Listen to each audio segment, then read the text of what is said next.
Bienvenida, bienvenido. Hoy nos metemos de lleno en un texto, bueno, fundamental sobre estrategia y el arte de la espada, el libro de los 5 anillos, o Gorin no Sho, escrito por el legendario samurái Miyamoto Musashi, ya hacia el final de su vida, entre 1643 y 1645 más o menos. Para este análisis, pues nos vamos a basar en extractos de un artículo enciclopédico que, la verdad, desglosa bastante bien esta obra tan influyente. Nuestro objetivo hoy es explorar un poco las enseñanzas de Musashi sobre el kenjutsu, la esgrima japonesa, claro, la estrategia en un sentido muy amplio, ¿verdad? Y también la filosofía que hay detrás, que lo impregna todo según nos lo cuenta la fuente. Precisamente. Y es una obra que, ya desde la estructura, nos dice mucho. Se divide en 5 volúmenes, cada uno asociado a un elemento del pensamiento budista. Tierra, agua, fuego, viento y el último, el vacío, ku o sora en japonés, que, bueno, es un concepto que luego veremos más a fondo porque toca ideas filosóficas, pues eso, profundas sobre la percepción, la realidad. Cada libro va abordando distintas facetas del combate, de la estrategia. Sí, y es fascinante cómo, aunque nació como un manual para guerreros, digamos, sus ideas han ido mucho más allá. Nuestra fuente señala eso, que ha interesado a gente de todo el mundo, incluso en sitios como los negocios, por esa visión tan directa, ¿no? Tan sin rodeos sobre el conflicto, la toma de decisiones. Claro, De hecho, la escuela moderna Tisfile sus pasos, la Hyoho Niten Ichiryu, pues todavía lo usa como manual clave. Así que nada, vamos a examinarlo más de cerca. Si te parece, empecemos por el tono general de Musashi. La fuente lo describe como muy directo, ¿no? Sin rodeos. Parece que era bastante crítico con lo que él veía como adornos innecesarios en la técnica. Es así. para él todo era efectividad pura para vencer. Totalmente. Huye de la estética por la estética o de la complejidad solo por ser compleja. Y algo fundamental, que la fuente recalca mucho, es su insistencia en que los principios del libro sirven para cualquier escala. O sea, no es solo para duelos uno contra uno. Él dice que valen hasta en grandes batallas. Y sobre todo, y esto es clave, subraya que no se aprende solo leyendo. Hay una llamada constante a investigar esto a fondo, pero mediante la práctica, una práctica rigurosa. La experiencia directa para él lo es todo. Ya. Una de las cosas por las que es más conocido, según la fuente, es por defender el Nitoyutsu, este estilo de luchar con 2 espadas a la vez, la katana larga y el wakizashi corto, que, bueno, chocaba con la costumbre más normal de usar la katana con las 2 manos. Sí, eso es. Aclara la fuente por qué prefería este método, más allá de la ventaja obvia, si te enfrentas a varios, claro. Pues mira, la fuente indica que Musashi describe explícitamente el uso de 2 espadas, sobre todo, como dices, en el contexto de enfrentarse a muchos adversarios. Pero también detalla que parte de su entrenamiento incluía practicar con una espada larga en cada mano. El objetivo era como acondicionar el cuerpo, ¿no? Y desarrollar la habilidad para manejarlas a la vez de forma coordinada eficaz. Todo esto es parte de su escuela, la Hyoho Niten Ichi-ryu. El nombre mismo ya te lo dice. 2 cielos, una escuela, o bueno, otras interpretaciones tipo 2 espadas, un espíritu, ya sugiere esa idea de dualidad integrada en una unidad. Entiendo. Pues entremos entonces en el primer volumen, el libro de la tierra, Chinomaki. Funciona como una introducción, ¿verdad? Usa una metáfora que me ha parecido curiosa. Compara las artes marciales y el liderazgo con construir una casa, y la estrategia sería el camino que descubres a través de la esgrima. Exacto. Sienta las bases. Y ya desde aquí anima a estudiar con una profundidad que va más allá de lo superficial. Cito una frase que recoge la fuente, que me parece muy buena. Conoce las cosas más pequeñas y las más grandes, las más superficiales y las más profundas. Desde una cosa, conoce 10.000 cosas. Es como una invitación a buscar conexiones, principios universales en todo. Él afirma que si dominas el camino de la estrategia, nada se te escapará. Pero siempre con esa advertencia. Debes estudiar mucho. No regalan nada. Claro, también he leído en La Fuente que habla sobre distintas armas, distintas situaciones. Menciona que algunas, como la naginata, esta especie de alabarda, son más de campo de batalla puro y duro, mientras que la espada larga y la corta son más versátiles. Efectivamente. Y tiene una visión curiosa sobre las armas de fuego que eran relativamente nuevas entonces. Dice que son decisivas en el campo de batalla, pero solo hasta que llega el cuerpo a cuerpo. Ahí, claro, se vuelven inútiles. Y señala una desventaja táctica: no poder ver la bala para ajustar el tiro, como si puedes hacer con un arco. Aunque, bueno, curiosamente considera que el arco ya había perdido bastante fuelle en su época. ¿Ah, sí? Sí, salvo quizá al inicio de las batallas, dice, y que por eso quedaban pocas escuellas de arquería.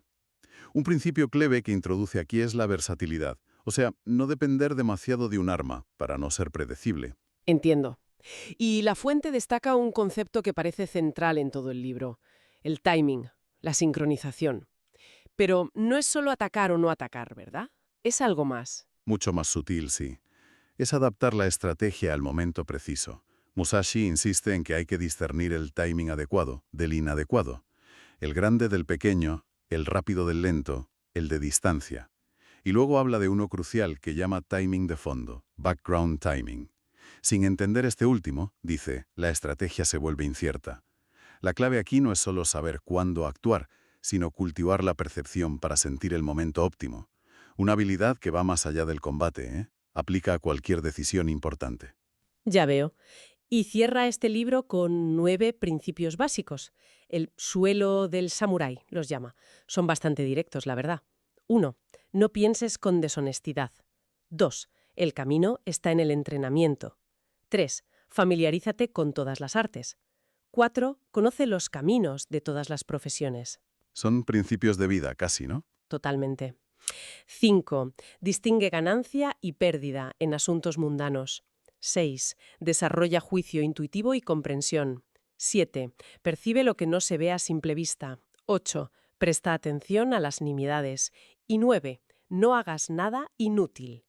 Son principios muy exigentes, ¿eh? Cubren desde la ética hasta la percepción más fina. Sin duda, marcan un camino de desarrollo completo, no solo técnico. Y esa idea de adaptabilidad, pues nos lleva de forma bastante lógica al siguiente elemento. El libro del agua, Sui no Maki. Aquí la fuente dice que ya se enfoca más en su propio estilo, el Nite Nichiryu. Detalla técnicas, principios fundamentales. Claro, el agua es el símbolo perfecto de la flexibilidad. Se adapta a cualquier recipiente, siempre encuentra el camino más eficiente. Pues de igual modo, Musashi enseña que debemos ser capaces de adaptarnos a la situación, movernos con fluidez entre métodos según haga falta. Busca un equilibrio dinámico, dominar muchos aspectos de la vida para mantener esa flexibilidad. La fuente también menciona su énfasis en el porte espiritual, muy influenciado por el budismo, claro. Habla de mantener la calma y la determinación tanto en la lucha como en la vida diaria, vamos. Ese equilibrio interno es absolutamente crucial. Un espíritu sereno, dice, se refleja en una presencia física estable, que no revela debilidades al enemigo. De hecho, desaconseja apegarse demasiado a un arma en concreto, porque cree que eso puede delatar nuestro estado mental. En combate, la idea es ajustar tu propio equilibrio al entorno, y a la vez percibir el del adversario para explotarlo. También da indicaciones sobre la postura física, cabeza erguida, sin inclinaciones raras, y sobre la mirada, esa habilidad de percibir todo alrededor sin mover los ojos de forma obvia. La fuente admite que requiere muchísima práctica. Hombre, es una habilidad vital en estrategia. Te permite captar tanto el detalle cercano, la técnica del rival, como el panorama general, si vienen refuerzos por allí, y todo a la vez. Es la base para una respuesta bien informada. Y luego introduce las 5 actitudes: superior, media, inferior, lado derecho, lado izquierdo. Que no son solo posturas, son como enfoques de ataque hacia zonas del cuerpo. Y explica que hay que variar entre ellas según la situación.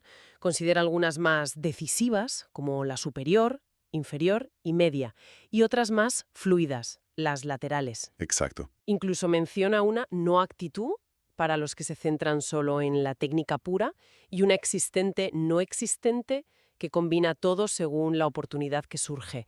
Parece un sistema muy completo. Lo es, lo es. Y luego detalla algunas técnicas específicas. A ver, en lugar de listarlas todas, que son muchas, centrémonos en algunas que menciona la fuente y que son bastante representativas, yo creo. Por ejemplo, el timing en uno. Esa idea de esperar con paciencia y precisión la brecha perfecta para dar un golpe único y definitivo. Requiere una percepción muy aguda. Entiendo, la precisión absoluta. Luego está el corte de agua fluyente. Esto es para combates igualados. Si un ataque rápido se atasca, recomienda cortar lentamente, como agua quieta. Y al notar la reacción del rival que intente apartar tu espada, que retroceda, entonces expandir cuerpo y mente y golpear con potencia y amplitud como una corriente que fluye. Es pura adaptabilidad. Qué imagen tan potente. Y otra, sin diseño, sin concepción, es la espontaneidad pura, donde pensamiento y acción son uno. En un punto muerto, usar la fuerza del corte, el cuerpo y principios del vacío, que ya veremos, para superar al rival. Refleja esa integración total de mente y cuerpo.